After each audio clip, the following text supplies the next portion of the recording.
next step in the progression, which I say was the final step before you get into where, okay, we master this on the tee, and then we move to front toss, overhand toss, maybe hack attack to the field.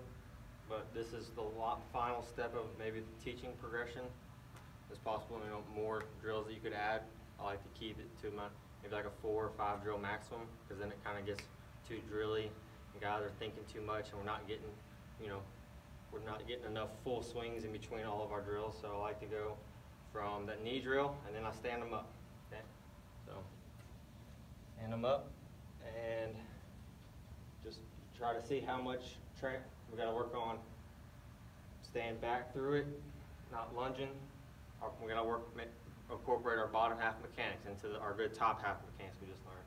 So have them think middle, nice and easy. Make them go through the pull drill, or maybe think frisbee drill real quick. So boom. All right. Have them address the ball. All right. So we'll do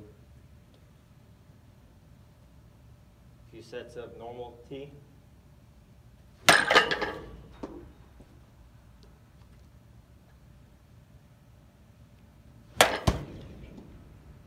Then, once they've got their bottom half mechanics kind of comfortable with their new top half mechanics and things start to match up, then the next step of the extension and the whole purpose is we need to get them thinking inside of the baseball, which goes in the principle of throwing my knob to the ball and exploring our new swing plane that we've just discovered. All right, what I like to do is I like to open them up, okay? So I am forced to have to see, I have this big fat picture now that I'm opened up of all I can see right now is the inside of the ball. All right, and what I like to do is I'd like to take the horseshoe or the 2-seam, or you can get like a Sharpie for the guys and place the ball, so I angle the ball a little bit inside so they're, see with a Sharpie, I just use the the signature spot of the baseball to use as a visual cue.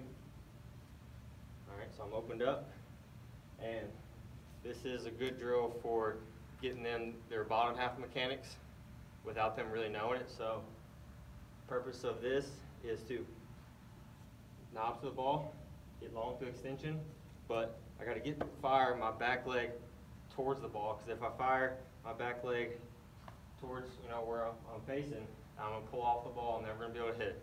Okay, so I really got to drive my hip and my knee to that baseball. All right, and we're thinking opposite field right here. So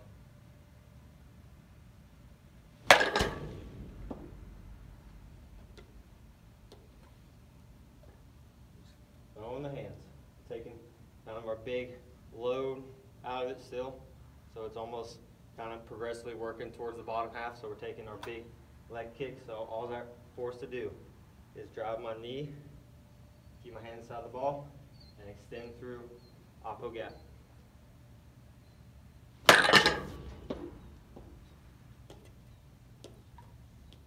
All right, this is also good for teaching the outside pitch.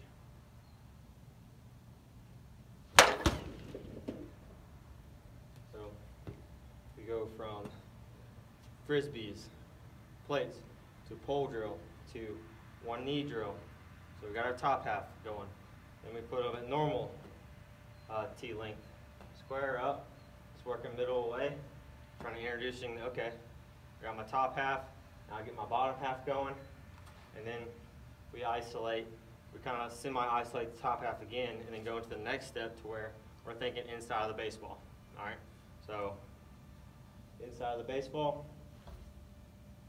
So importance of what we've covered through this progression is setting a successful swing angle for guys who've been chopping at the ball, getting long, pretty much have swing flaws that hinder success out there. So trying to give our player the best chance to succeed, because hitting's hard enough when you're good.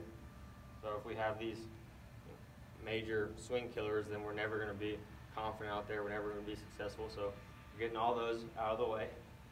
identifying a successful swing attack angle. So that's one. Next thing is to get knob to the ball, elbow up, and extend to the ball. So we're teaching extension, all right, with that good V. So got swing angle, extension. Lastly, we need to teach kids how to hit the inside of the baseball, or just have the principle of hitting inside the baseball. So we go from swing angle, to extension, to getting our hands inside, all right?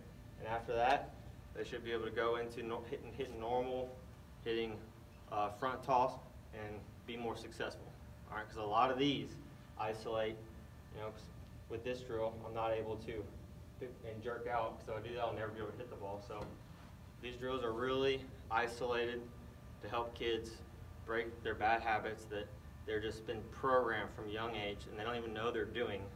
So when you try to verbally correct them without these isolation drills, then they think they're doing what you're telling them, but they're really not. So, and it's frustrating for them, and it's frustrating for you, and your only other option would be to get them on video, which you show them the video and they still don't know how to fix it. So best thing is maybe video this progression as you're doing it so they have a visual cue and they can feel it because you're isolating it. But after you get done with this progression, you should see positive, heavy positive improvements with your player's swing plane. They should be more confident now, should be attacking the baseball and ripping line drives, the backspin. So the goal here is backspin, because backspin is what plays. Backspin is what plays.